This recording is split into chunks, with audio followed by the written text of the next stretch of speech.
Dicen que el destino de los hombres se forja en los campos de batalla, en los palacios o en los salones del poder, pero a veces el destino se escribe en la ingenuidad de una carta, en la promesa de un imperio lejano y en el error de creer que la bondad puede imponerse con una corona prestada. Un joven archiduque austriaco, soñador, ilustrado, culto, un hombre formado para la grandeza, pero destinado al exilio, la traición y la muerte. No nació para ser emperador de Austria, pero fue emperador de México, y lo fue en el peor momento, en el peor lugar, con los peores aliados, y aún así dejó un legado que pocos recuerdan y muchos prefieren olvidar.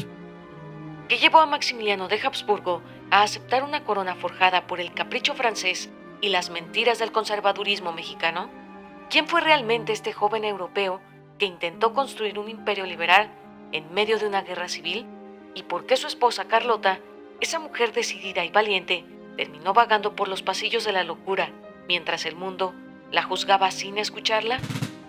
En este episodio de Ecos del Pasado, historias que resuenan, exploraremos los laberintos de una monarquía accidental, la vida íntima y las contradicciones de Maximiliano de Habsburgo, desde su educación ilustrada en Europa hasta su llegada a un México desgarrado por la guerra. Descubriremos cómo fue elegido emperador sin haberlo pedido, los ideales que lo impulsaron a decretar reformas progresistas que irritaron tanto a sus aliados como a sus enemigos, y el precio que pagó por intentar reconciliar dos naciones que nunca se reconciliaron con él. Conocerás la fuerza y el colapso de Carlota, la emperatriz olvidada que desafió a Europa por amor a un país que nunca la aceptó. Este es un viaje por los últimos días del Segundo Imperio Mexicano, el abandono de Francia, la traición de los conservadores y el fusilamiento de un emperador que murió de pie, creyendo hasta el final en un destino que nunca le perteneció. Este no es un cuento de hadas ni un drama romántico de época. Esta es la historia de un imperio imposible, de un emperador atrapado entre dos mundos. Es la tragedia de un hombre que quiso hacer el bien, en el lugar equivocado, en el momento equivocado, con el apellido equivocado. Porque en el México del siglo XIX, incluso los emperadores podían terminar frente a un pelotón de fusilamiento. ¿Qué sucede cuando el pasado se niega a ser olvidado? En Ecos del Pasado, historias que resuenan, desenterraremos relatos que han quedado sepultados en la memoria de la humanidad. Acompáñanos en un viaje a través del tiempo, donde cada episodio te revelará un secreto, una historia que aún resuena en los ecos del ayer.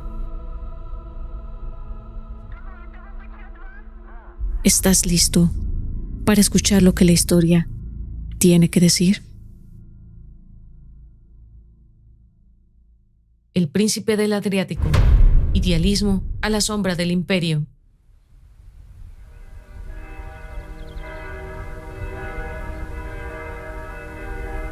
Era el 6 de julio de 1832, cuando el Palacio de Schönbrunn en Viena fue testigo del nacimiento de un niño destinado a un imperio, pero no al que imaginaban los Habsburgo. Archiduque de Austria, hijo de Francisco Carlos y de Sofía de Baviera, Maximiliano de Habsburgo fue el segundo en la línea de sucesión, pero siempre quedó a la sombra de su hermano mayor, Francisco José, el futuro emperador de Austria. Aquel niño curioso, de mirada reflexiva, se crió entre mármoles imperiales, retratos de gloria dinástica y una rigidez cortesana que asfixiaba a los más sensibles. Desde pequeño, Maximiliano mostró una inteligencia brillante y una sensibilidad artística fuera de lo común. Su formación fue la de un príncipe ilustrado. Hablaba varios idiomas, conocía a fondo la historia de Europa, la filosofía y las letras. Amaba la botánica y pasaba horas explorando los jardines imperiales con un cuaderno en mano, clasificando plantas con el fervor de un científico. Su mente viajaba entre los espacios del trópico, las ideas de Rousseau y los tratados de arquitectura clásica. Incluso diseñó varios jardines y edificios, lo que lo llevó a desarrollar una visión estética propia y un profundo amor por la naturaleza. Sin embargo, no todo era contemplación y arte. El joven archiduque quería dejar huella en el mundo. Fue nombrado comandante en jefe de la Marina Imperial Austriaca, una institución obsoleta que él pretendía modernizar. A diferencia de muchos nobles que veían el mar como un lujo estacional, Maximiliano comprendía su poder estratégico. Fundó el puerto de Trieste como base naval clave y reorganizó la flota, introduciendo nuevas tecnologías, diseños y estrategias. Pero su idealismo y su ímpetu reformador comenzaron a chocar con los intereses más conservadores de la corte e incluso con su propio hermano. La relación con Francisco José I siempre fue tensa. El emperador lo consideraba brillante pero ingenuo, soñador pero peligroso para la estabilidad del imperio. Cuando Maximiliano fue nombrado virrey del Reino de Lombardía-Véneto en 1857, creyó que por fin podría implementar sus ideas de gobierno justo, desarrollo social y respeto por las culturas locales. Francisco José envió un refuerzo de tropas que de hecho significaba la remoción de Maximiliano. Al hacerlo, escribía pasaba sobre el decoro y el buen nombre de un archiduque. No había lugar en el mundo, es decir, monarquía en el mundo, para aquel príncipe de modales delicados y su firme y ambiciosa mujer, destinada como él, más que él, a reverdecer todas las glorias. Cita: México, biografía del poder, de Enrique Krause. Con el corazón herido y el orgullo maltrecho, se retiró al castillo de Miramar, en la costa del Adriático. Aquel palacio, diseñado por él mismo, se convirtió en su refugio y en símbolo de su melancolía. Pero también fue allí donde su vida cambió para siempre. Conoció a Carlota de Bélgica, hija del rey Leopoldo I, una joven culta, ambiciosa y encantadora, con la figura romántica del archiduque caído. Se casaron en 1857, sellando así una de las uniones más complejas de su tiempo. Carlota quedó cautivada con el archiduque. El archiduque es encantador bajo todos los aspectos. Escribió por esas fechas en junio de 1856. Físicamente me parece hermoso y moralmente no puede desearse más. Cita: Maximiliano, emperador de México, de Carlos Tello Díaz.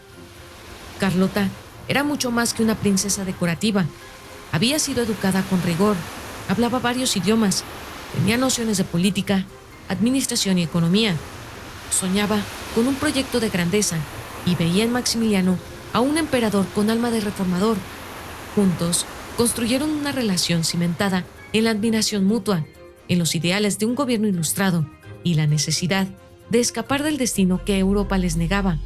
Fue entonces cuando apareció una oportunidad que parecía inverosímil: un trono en el otro lado del mundo, un imperio en ruinas, un país llamado México que necesitaba un emperador. Lo que comenzó como una historia de amor y redención, pronto se convertiría en una tragedia escrita entre las columnas de Miramar y las balas de Querétaro. Pero antes de enfrentar a la muerte, Maximiliano tuvo que renacer en tierras que aún no conocía. Miramar, el palacio donde nació la condena. En lo alto de una colina, frente al Adriático, el castillo de Miramar se erigía como una joya romántica construida por capricho imperial. Era el refugio de un príncipe sin corona y de una princesa que soñaba con reinar. Allí, entre jardines diseñados con suma meticulosidad y vistas que evocaban los cuadros de Friedrich, Maximiliano y Carlota vivían un espejismo de grandeza y propósito, pero el destino golpeaba ya a sus puertas, disfrazado de oportunidad y envuelto en diplomacia. En 1863, un grupo de conservadores mexicanos arribó a Europa con una oferta insólita: coronar a Maximiliano como emperador de México. Esto lo respaldaba el emperador francés Napoleón III, cuya ambición colonial disfrazada de idealismo buscaba crear una monarquía católica en América Latina y convertir a México en un bastión contra el avance de los Estados Unidos. A ojos de estos hombres, Maximiliano representaba el equilibrio perfecto: nobleza europea, formación ilustrada y una imagen que aún no conocía el desgaste del poder. Pero el archiduque lo dudó. No era un simple capricho. Sabía que aceptar significaba abandonar a Europa, enfrentarse a una nación convulsa y depender enteramente del respaldo militar y financiero de un emperador tan voluble como Napoleón. Durante semanas, se encerró en Miramar debatiéndose entre la ambición y la prudencia. Consultó a diplomáticos, familiares e incluso recibió advertencias de políticos liberales que lo alertaban sobre la verdadera naturaleza del conflicto mexicano. Maximiliano escribió en su diario estas palabras: «No debería yo consentir jamás en aceptar la corona de México por el solo hecho de ser invitado por emigrados, por honorables que sean. Solo el deseo del pueblo mexicano, clara y formalmente expresado, puede llevarme a aceptar». Cita: La otra historia de México, Juárez y Maximiliano, de Armando Fuentes Aguirre Catón. Finalmente, el 10 de abril de 1864, firmó el Tratado de Miramar. Este acuerdo estipulaba que Francia enviaría tropas para sostener su gobierno, asumiría parte de los costos iniciales del imperio y que México reconocería su autoridad mediante un plebiscito organizado, aunque ya manipulado por las élites conservadoras. Maximiliano aceptó, convencido de que su presencia traería orden, justicia y progreso. Creía, erróneamente, que podría gobernar con independencia, sin ser un títere de Francia ni de los grupos conservadores que lo habían convocado. Dijo al visitante que aceptaría el trono mexicano con 3 condiciones: que el pueblo mexicano lo llamara, que Francia le diera su apoyo con su ejército y marina, no solo para establecer su reinado en México, sino durante todo el tiempo que fuera necesario para fortalecerlo, y finalmente, que el proyecto mereciera la aprobación tanto de su hermano Francisco José, emperador de Austria, como de su suegro, el rey Leopoldo de Bélgica. Cita: La otra historia de México, Juárez y Maximiliano, de Armando Fuentes Aguirre Catón. Las advertencias fueron muchas. Su hermano, el emperador Francisco José I, le exigió que renunciara formalmente a sus derechos dinásticos si aceptaba la corona extranjera. Los diplomáticos austriacos lo acusaron de ingenuidad y su propia madre, la archiduquesa Sofía, vaticinó que solo encontraría ruina en América. Pero ni él ni Carlota escucharon. Unidos por un ideal romántico y por el deseo de protagonismo histórico, se abrazaron a la ilusión de convertirse en regeneradores de una nación exótica. Carlota, especialmente, estaba decidida. No solo era ambiciosa, era una visionaria. Creía que el imperio mexicano sería la cuna de una nueva era ilustrada, una restauración espiritual del monarquismo ilustrado. Para ella, México no era un país lejano, sino el escenario donde su grandeza podía florecer. El 14 de abril de 1864, en el puerto de Trieste, la pareja abordó el buque Novara. La ceremonia fue discreta, pero cargada de simbolismo. Mientras las banderas se izaban y los cañones anunciaban su partida, Carlota alzó la mirada hacia el horizonte con determinación. Maximiliano, en cambio, parecía ausente, como si su alma se resistiera a soltar los jardines de Miramar. Aquel viaje no fue un ascenso al trono, sino una marcha hacia el cadalso. Salieron de Miramar coronados por la ilusión y llegaron a Veracruz recibidos por el silencio, la tensión y la niebla del descontento. La emperatriz olvidada, Carlota y la tragedia de un imperio fallido. Nació con el mundo a sus pies, pero eligió caminar por los senderos que la historia no reserva para mujeres decorativas. Carlota de Bélgica no fue la típica emperatriz encerrada entre paredes de terciopelo. Desde pequeña demostró una voluntad férrea, inteligencia aguda y una formación política que superaba la de muchos hombres de su tiempo. Hija de Leopoldo I, el rey de Bélgica, creció entre libros, lenguas extranjeras y tratados de filosofía y política. Su educación fue meticulosamente diseñada para convertirla en una reina, una verdadera estadista. No se limitaba a bordar ni a tocar el piano. Carlota debatía con embajadores, leía Maquiavelo y se adentraba en los clásicos del pensamiento político. Cuando aceptó casarse con Maximiliano, no lo hizo como una pieza más del ajedrez dinástico, lo hizo por convicción y con un deseo legítimo de compartir el poder. En Miramar, Carlota participaba activamente en los asuntos del castillo, opinaba sobre estrategias diplomáticas y acompañaba a su esposo en las decisiones políticas. Su sueño era ejercer un liderazgo ilustrado, como el que había aprendido de su padre, con responsabilidad social, cultura y modernidad. Y cuando México tocó a la puerta, no dudó en imaginarse gobernándolo no como emperatriz consorte, sino como una soberana activa. Ya en tierras mexicanas, Carlota tomó el papel de cogobernante con seriedad. Mientras Maximiliano se perdía en el arte y la contemplación, ella recorría hospitales, visitaba escuelas, supervisaba orfanatos y conversaba con ministros. No era inusual verla tomar la palabra en público con una firmeza que desconcertaba, incluso a los más curtidos diplomáticos. Tengo absolutamente claro que mis funciones no se limitan a recibir el cariño de mi pueblo y a sentirme dichosa por ello, sino a utilizar mi inteligencia y la educación que me dio mi padre, el mejor gobernante de Europa de su tiempo, para hacer de México lo que en el nombre ya es, un imperio. Cita: Carlota y Maximiliano, la dinastía de los Habsburgo en México, de Adam J. Oderol. Pero esa energía no bastó para vencer el rechazo de la nobleza conservadora mexicana. A Carlota la veían como una extranjera que no comprendía los usos y costumbres del país. Los conservadores esperaban una figura sumisa, un adorno regio que legitimara sus privilegios. Lo que recibieron en cambio fue una mujer que desafiaba el protocolo, proponía reformas y no temía hablar con la gente común. La incomodidad creció, las críticas se agudizaron y los aliados comenzaron a evaporarse. Carlota fue quedándose sola, rodeada de sonrisas falsas y conspiraciones silenciosas. La amenaza de la retirada francesa y el abandono progresivo de la causa imperial llevaron a Carlota a tomar una decisión desesperada: viajar a Europa y luchar por el trono que ambos habían aceptado. Su travesía fue una tragedia en cámara lenta. En París, Napoleón III la recibió con cortesía, pero le negó todo su apoyo. En Roma, el Papa Pío IX, presionado por Francia y deseoso de evitar conflictos, no pudo ofrecerle más que palabras piadosas. La joven emperatriz, cada vez más sola, enfrentaba el derrumbe de un mundo que ya no respondía a su voluntad ni a sus súplicas. El Papa escuchó en la voz de la mujer el peso de la desesperación. Entonces ella suplicó: «Ayúdeme, su santidad, no me deje a merced de estos hombres, quieren volverme loca».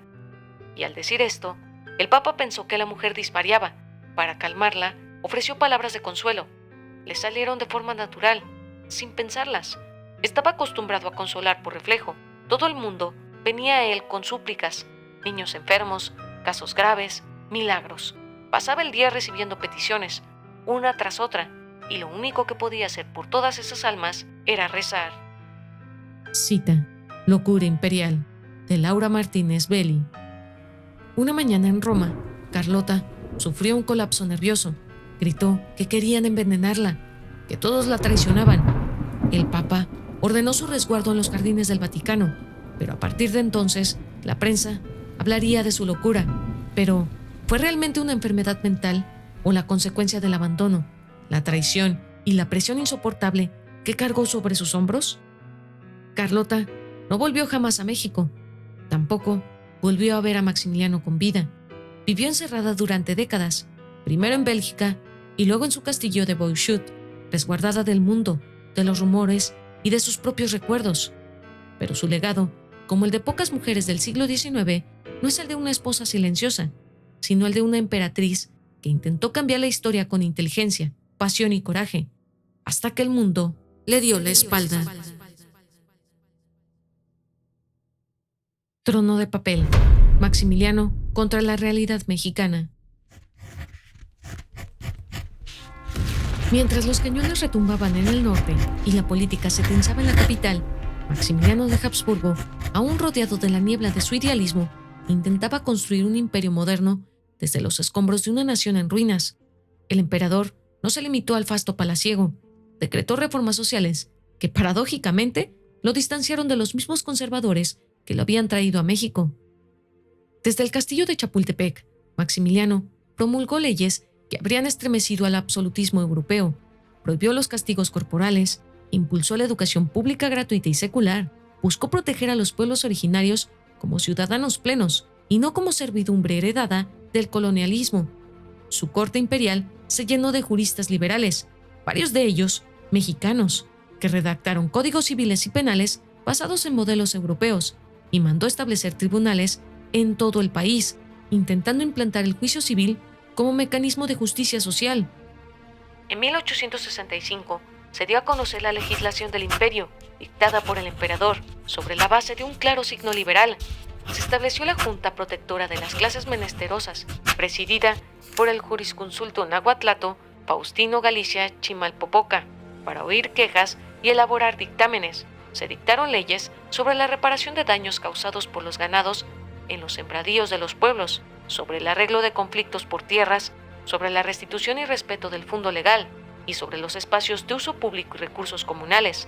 El reparto de tierras otorgaba la propiedad a los vecinos de los pueblos, tratando de armonizar el interés de las comunidades y la propiedad individual. Esas disposiciones fueron publicadas en español y en náhuatl. Esta fue una novedosa política social para los indígenas, que no se había dado en los regímenes republicanos. Cita: Nueva Historia General de México, de Eric Velázquez García.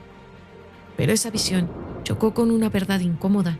Quienes lo invitaron no esperaban un emperador reformista, sino un monarca dócil, dispuesto a sostener los viejos privilegios de la aristocracia criolla. Para muchos conservadores, los decretos de Maximiliano eran una herejía. No entendían el por qué debía protegerse al indígena, por qué había que limitar el poder eclesiástico y por qué un emperador se rodeaba de liberales.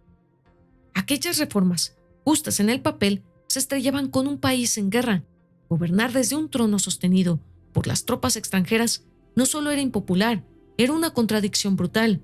¿Cómo hablar de justicia cuando su poder dependía de las bayonetas francesas?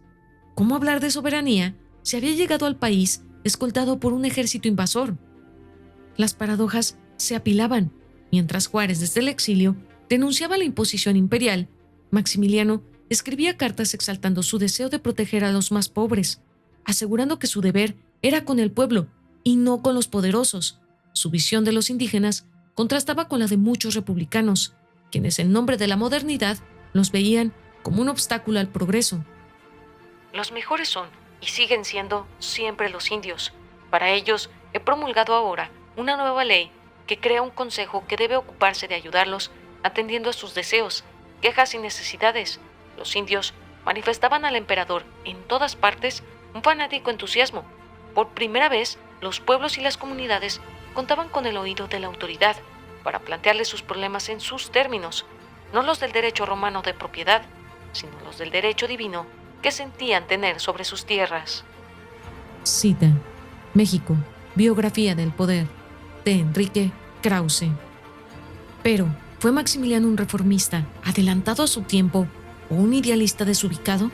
En su mente convivían Voltaire y Carlomagno, la justicia ilustrada y la nostalgia imperial. Quiso conciliar a liberales e imperialistas, pero terminó solo. Su visión de un imperio justo, un espejismo edificado sobre las ruinas de una guerra interminable. Maximiliano no gobernaba un imperio, sino una ficción sostenida por acuerdos rotos, promesas incumplidas y ejércitos que empezaban a retirarse. Su empeño reformista era admirable, pero también desesperado. Las leyes que firmaba se quedaban en papel, los decretos no llegaban a los pueblos donde aún reinaban caciques y generales locales. En el fondo, fue un emperador sin imperio, un gobernante ilustrado que soñó con traer justicia a una tierra que no lo había pedido y que tampoco estaba lista para recibirlo. Fusiles en Querétaro. El imperio al borde del silencio. La caída del imperio se anunciaba en cada despacho que llegaba desde Europa. Las tropas francesas, columna vertebral de la monarquía mexicana, comenzaban su retirada definitiva. Napoleón III, presionado por la guerra en Prusia y por la opinión pública, ya no veía rentable sostener un trono construido sobre la arena movediza del descontento nacional. A Maximiliano le ofrecieron una salida. Una vez más, el barco podía esperarlo en Veracruz. Tenía el aval de regresar a Europa, replegarse a Miramar e incluso retomar algún título menor dentro de la corte de los Habsburgo. Pero él no se movió. La realidad, sin embargo, era implacable. Carlota, su fuerza y sostén, yacía prisionera de su mente en algún palacio europeo. La aristocracia mexicana le había dado la espalda por sus reformas liberales. Los conservadores que lo invitaron a reinar ahora lo consideraban un traidor a su clase, y los republicanos lo esperaban con fusiles y proclamas. Maximiliano estaba solo y rodeado. En febrero de 1867, Maximiliano se refugió en Querétaro, junto a los generales Miguel Miramón y Tomás Mejía. La ciudad, estratégica y fortificada, resistió el asedio republicano durante más de 2 meses. Sin embargo, el cerco se cerraba como un puño inevitable. El emperador está perdido. Los pocos miles de hombres de las tropas mexicanas son incapaces de protegerlo contra las fuerzas tremendamente superiores de los disidentes, es decir, los juaristas, apoyados abiertamente por los Estados Unidos y ahora también por Francia. Todo está perdido. Cita La otra historia de México, Juárez y Maximiliano, de Armando Fuentes Aguirre Catón. Y entonces, la traición. En la madrugada del 15 de mayo, el coronel Miguel López, encargado de una de las puertas clave de la ciudad, permitió el ingreso de las tropas republicanas a cambio de su vida y 30,000 pesos. Querétaro cayó, y con ella, el imperio. El juicio militar fue breve y severo. Maximiliano fue acusado de atentar contra la independencia y soberanía de la nación. Las presiones diplomáticas para obtener su perdón fueron titánicas. Austria, Bélgica, el Vaticano, incluso figuras literarias como Víctor Hugo imploraron clemencia, pero Benito Juárez se mantuvo firme. No era un hombre, era el símbolo de una invasión, y él debía caer con ella. El 19 de junio de 1867, en el Cerro de las Campanas, Maximiliano caminó hacia su destino con los brazos cruzados y una serenidad que desconcertó a los presentes. Rechazó la venda, repartió monedas a los soldados que lo iban a ejecutar y pidió que no se dispararan al rostro. En perfecto español, dijo Maximiliano estas palabras: «Mexicanos, muero por una causa justa, la de la independencia y la libertad de México. Ojalá que mi sangre ponga fin para siempre a las desgracias de mi nueva patria. ¡Viva México!». Cita La otra historia de México, Juárez y Maximiliano, de Armando Fuentes Aguirre Catón. Había muerto el emperador, pero nacía el mito, uno que aún divide, incomoda y plantea preguntas que el tiempo no ha podido borrar. ¿Fue un usurpador, un mártir o un soñador desubicado que confundió el trono con una utopía? La figura de Maximiliano quedó suspendida entre 2 mundos, el de las ideas que quiso imponer con leyes justas y el de las armas extranjeras que lo sostuvieron hasta el final. Su muerte, lejos de borrar su legado, lo convirtió en un símbolo incómodo de lo que pudo ser y no fue.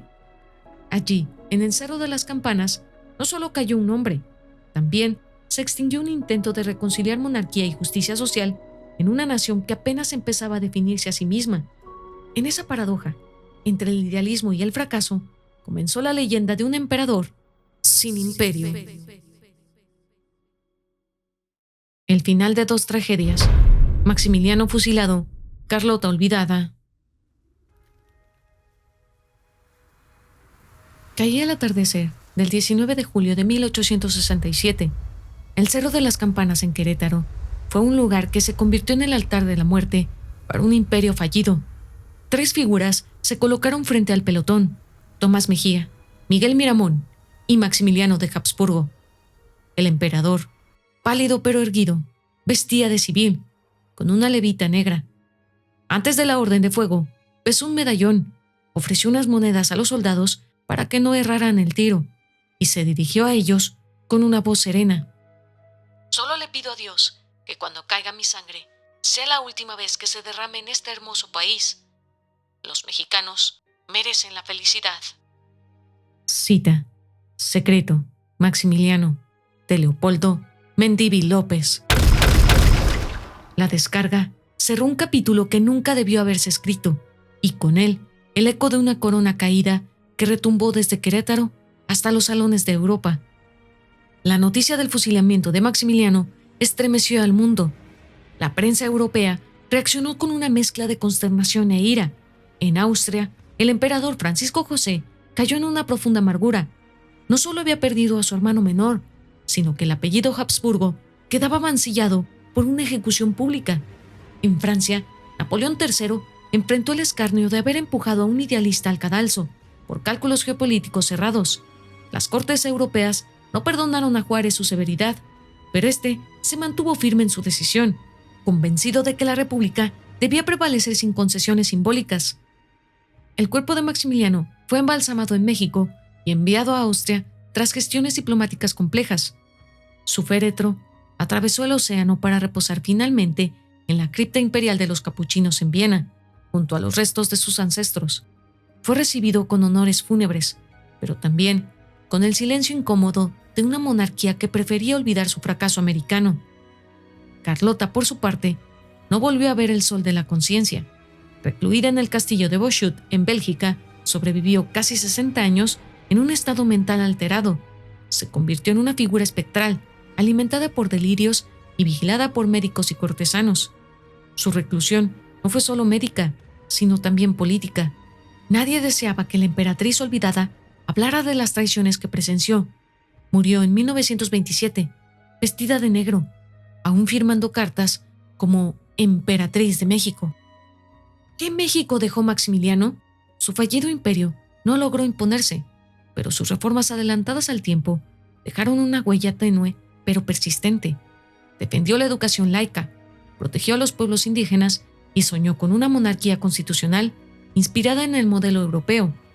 Pero fue un hombre atrapado entre dos mundos, demasiado liberal para los conservadores y demasiado monárquico para los republicanos. Gobernó sostenido por bayonetas extranjeras en un país que jamás lo eligió. Su historia plantea una pregunta incómoda: ¿fue un invasor arrogante o un mártir político? A un solo hombre debió su ruina Maximiliano de Habsburgo. Ese hombre fue Napoleón III, emperador de los franceses. Decir que era un político basta para indicar que no le importaba faltar a su palabra si con eso fortalecía su posición personal. Violó todos los acuerdos que hizo con Maximiliano.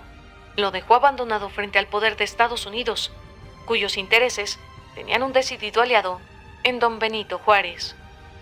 Cita: La otra historia de México, Juárez y Maximiliano, de Armando Fuentes Aguirre Catón. El eco de esas dos coronas caídas, la de Maximiliano y la de Carlota, aún resuenan en la memoria de un país que nunca pidió un emperador, pero que tampoco ha olvidado su historia.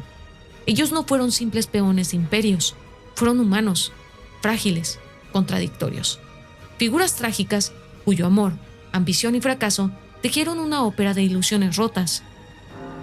El fin del imperio de Maximiliano no marcó solo la derrota de una corona extranjera, sino también el cierre de una era en la que las potencias europeas creían poder trazar el destino de América con tinta ajena.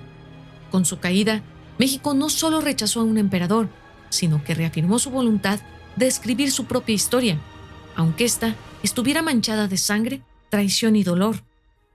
Y para entender cómo nació esa voluntad, hay que mirar más atrás, antes de las cortes europeas, antes del Cerro de las Campanas, hasta los días donde los susurros de la independencia recorrían templos, tertulias, cañadas y conventos.